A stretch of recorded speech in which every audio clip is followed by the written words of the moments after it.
அந்த ஊர்லயே மிகப்பெரிய ஒரு ஏமாளியா இருந்தா அந்த நமச்சிவாயம். அவன் பொண்டாட்டி சொல்றாங்க, எங்க அந்த மாட்டை வித்து கொஞ்சம் காசை கொண்டு வாங்க பொழைச்சுக்கலாம். அவன் மாட்டை எடுத்துட்டு போறான். எய்தாப்புல அந்த ஆட்டுக்காரர் சொல்றாரு, ஏன் மாடை கஷ்டப்படுறான், இந்த ஆடை வச்சுக்கன்னு மாட்டை வாங்கிட்டு போயிட்டாரு.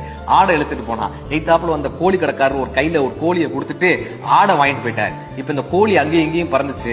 ஒரு முட்டை கடைக்காரர் பார்த்தாரு, கோழியை வச்சு ஏன் கஷ்டப்படுற, கோழியை ஏன்ட்ட கொடுத்து இந்த 2 முட்டையை வச்சுக்கன்னு கொடுத்துட்டு போனாரு. இவன் அந்த 2 முட்டையை எடுத்துட்டு போனா. ஒரு டீ கடைக்காரர் பார்த்தாரு, இந்த முட்டையை வச்சா நீ உடஞ்சு போயிடும், இந்த டீயை குடி, முட்டையை என்கிட்ட கொடுன்ட்டாரு. ஒரு டீக்காக மாட்டையே விட்டான். இப்ப அங்க இருக்கிற கடைக்காரங்க சொன்னாங்க, ஏன்டா ஒரு மாட்டை வச்சுட்டு டீயை குடிச்சிருக்கியே, உங்க மனைவி உன்னைய திட்ட மாட்டாங்க? என் மனைவி திட்டவே மாட்டாங்கன்னு அவன் சொல்ல, உடனே இந்த கடைக்காரர் சொன்னாரு, உன் மனைவி உன்னைய திட்டினா உன் வீட்டை எனக்கு எழுதி கொடுத்துடணும், இல்லைன்னா நான் என் கடையை உனக்கு எழுதி கொடுக்குறேன்னு ஒரு அக்ரிமெண்ட் போட்டு ஊர்க்காரங்கெல்லாம் போறாங்க அவங்க வீட்டுக்கு.